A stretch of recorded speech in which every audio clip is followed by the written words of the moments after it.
কাঁচা তেঁতুলের টক। কাঁচা তেঁতুল এই অক্টোবর, নভেম্বর ও ডিসেম্বর মাঝামাঝি কি শেষ পর্যন্ত পাওয়া যায়, তাই বানিয়ে ফেলুন কাঁচা তেঁতুলের টক। আমি এখানে কতগুলো কাঁচা তেঁতুল নিয়ে আছি। এখন আপনারা বলতে পারেন কাঁচা তেঁতুলগুলো এরকম অর্ধেক কাটা কেন? এই যে একটু ফাটা ফাটা ছিল, যেই অংশ দিয়ে ফাটা ছিল গাটা, সেখান দিয়ে একটু পচা পচা বেরিয়েছে, সেই জন্য এগুলোকে কেটে বাদ দিয়ে দিয়েছি।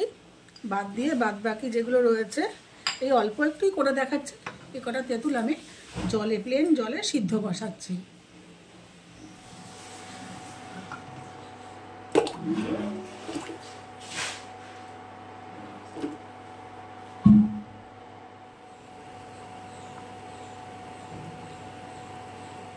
সেদ্ধ হয়ে গেছে, আমি অফ করে দিচ্ছি।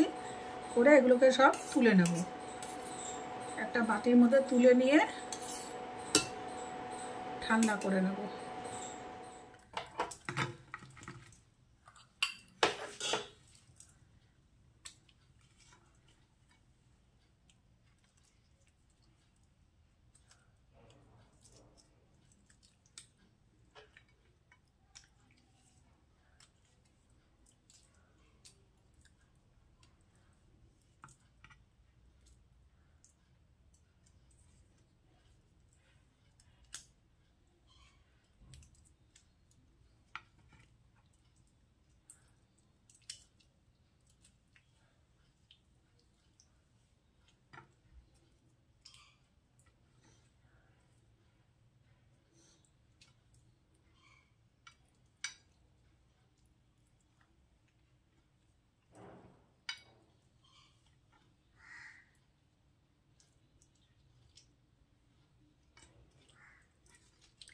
এবারে কি করব, এর ভিতরে তো এখনো অনেক অনেক রয়েছে, এটাকে কি করব, এরকম করে চিপড়ে নেব, তাহলে অনেক পাল্প বেরিয়ে যাবে।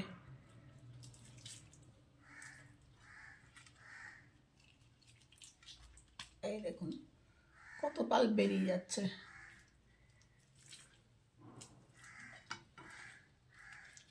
এইভাবে পাল্পগুলোকে আমি পুরো বের করে নিচ্ছি।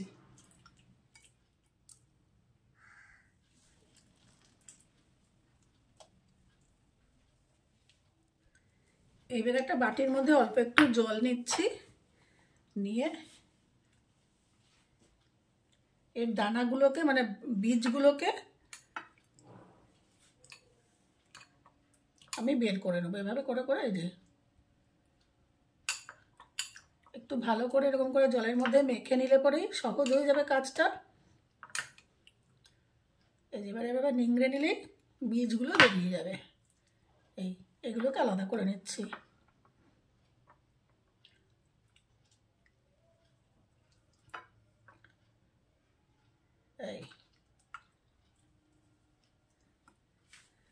আমার কাজে লাগবে এই পাল্পটা আর যে জলটাতে সিদ্ধ করেছিলাম সেই জলটা। দিয়ে দিচ্ছি রিফাইন্ড অয়েল বা সাদা তেল, আপনারা এটা সর্ষের তেলেও করতে পারেন।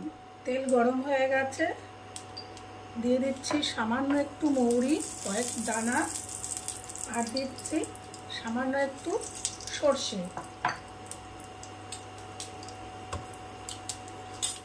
এবারে দিয়ে দেব এই পাল্পটা, কাঁচা তেঁতুলের এই পাল্পটাই বের করে যেটা রেখেছিলাম, আপনারা একটু ছেঁকেও নিতে পারেন। দেব অল্প একটু লবণ, দিয়ে দিচ্ছি তেঁতুল যে জলটাতে সিদ্ধ করেছিলাম সেই জলটা। এবারে দিয়ে দেব চিনি।